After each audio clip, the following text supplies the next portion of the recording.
Hi there, guys. Welcome to my university lecture to your theme under growth. My name's Harry Rose. I'm a photographer, visual artist, and also a photographer's agent and consultant, which basically means that I get photographers paid jobs and speak to brands and put brands in front of photographers who they should be working with.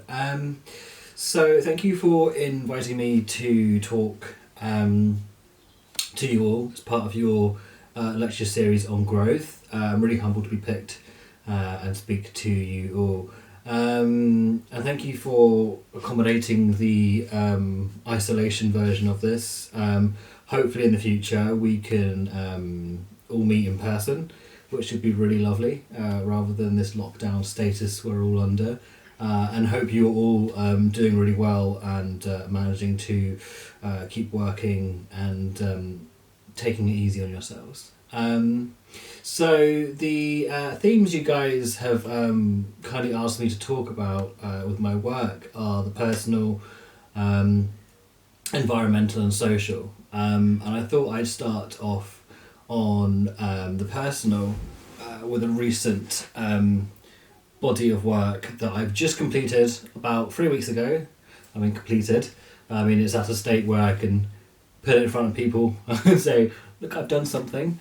And it started about, I'd say about 8 years ago. I was looking to do a body of work which talked about issues I had growing up, being gay in the closet, in high school, an all-boys school. I read this book called Velvet Rage, written by a gay therapist, and mostly of his clients were queer men who'd gone through trauma at a young age regarding their sexuality and how it had impacted their lives and how they had then handled it and addressed it to then not be cured of the trauma but to have a better understanding of it. And that really essentially pushed me to want to make this body of work. I was obviously in the closet until my ninth year at an all-boys school. And the project Velvet Youth essentially is archival photographs of me from infant age to primary school, and class photos taken then up to year 7, where was her first week actually at the all boys school. This project was just assessing when I was in year 7. It was 2002, 2001, and it was at a time where things like Section 28, where the education of homosexuality and the promotion of homosexuality was illegal in schools and in companies and anything public facing. And it's something that I feel stretched over into my time in education. I went to an all-boys school in Chichester, and being called gay was a general insult that everyone got, but I think obviously more kids got it more than others, and it was quite sometimes obvious who was and who wasn't. Even if you were slightly just arty or different from being sporty or didn't do what all the sort of cool kids in the school did, then you were sort of essentially outcast. So I decided to tell my experiences through the archival imagery and school reports that I was that I had unearthed and collected over the years through being at school, to really tell the story of how when I did come out to a close friend, it came out that everyone then knew, as the so-called friend back then told everybody else. And when I was leaving a class one afternoon or a Friday, I was jumped by about 50 kids and knocked unconscious and put in hospital. And then since then I've essentially suppressed that memory.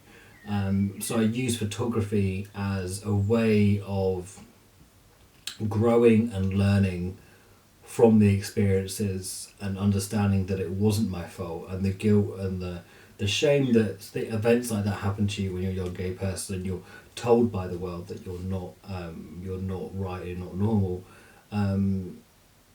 Growing from that and learning that it's not true and that you are okay, it was the people around you. So the images start with school portraits of me in Solent School, which is infant school, sorry, and of me in a negative, not a fully formed image, with the pink triangle overlaid on the images, which for your queer history little session is the pink triangle was first used by the Nazis in Nazi Germany throughout the 30s and 40s. It was started as a symbol for acknowledging that someone was LGBT. And essentially, if you had that badge on you, you would get beaten up worse in the streets and the ghettos and later in the concentration camps more than anyone else. I mean, if you had, I visited Auschwitz, and if you had the Jewish star with the pink triangle, you were almost immediately sent for beatings and then subsequently murdered. And then from the 60s and 70s and 80s, the symbol was used as a gay liberation movement. And it was only into the 80s where sort of a militant gay group in New York took the symbol, the triangle, they turned it upside down to become their own image and shape that could be used to talk about and discuss queer issues and queer rights. So the triangle is overlaid and present within all the images to show that there is this badging that happens in society and that is put on people, and a labelling that sometimes feels necessary for people to understand, but sometimes you don't need it. And it's not comparing my situations to those of the 1940s, but trying to align some queer iconography with the storytelling and allow people to understand that it goes beyond me, this systemic bullying and emotional torture that happens to people. So I was the last image in terms of the portraits is year 7, my first week, but then there's the pink papers, which are school reports from year 9, which was those reports came in roughly around 5 months after the event happened, where I was put in hospital, and that's how long it took me to stay in that school to get things moving, to then eventually move on. I was there for quite some time, often in the same room with the bullies and the people who would day to day would throw piss at me and bully me and shout and scream at me. So they would those papers signify from the teacher's impression what was happening and what was going on, and it's words like hiccups and terms leaves of absence, which were me essentially unable to go into the classroom because there was violence and torture going on, mental torture going on from the bullies. So the work accumulates in archival papers, reports, images, to try and give a sense of what that sort of young, early adolescent and infant sort of me was like. The project could probably do with some more images of me outside the academic realm, where I found portraits of me looking absolutely miserable in so many places. It's only when I look back I actually realised how miserable I actually was as a kid.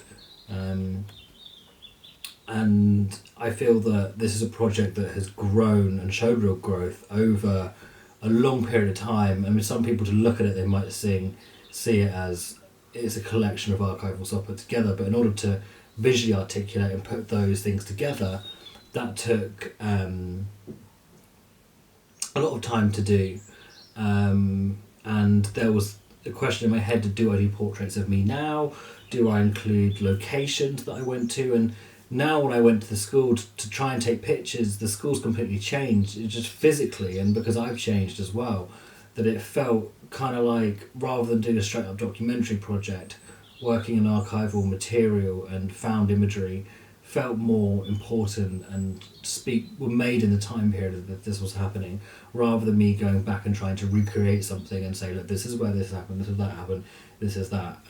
The last image does break that rule in the sense of it's a Google Maps image of the exact location where the incident happened, marked with a pink triangle. And that's the final image, is that you're left with this knowledge of a really bad event happened. And you're not told of the story of me then growing up and then handling it and becoming a happier person and being loved by friends and family and my partner and growing. It leaves you with the event and leaves you with that, because I feel often people want a happy ending and people want resolve, and I feel like for so many people they don't get resolve, and I don't think I'll ever get resolve from it, even though I'm able to use photography and art to address something and discuss something.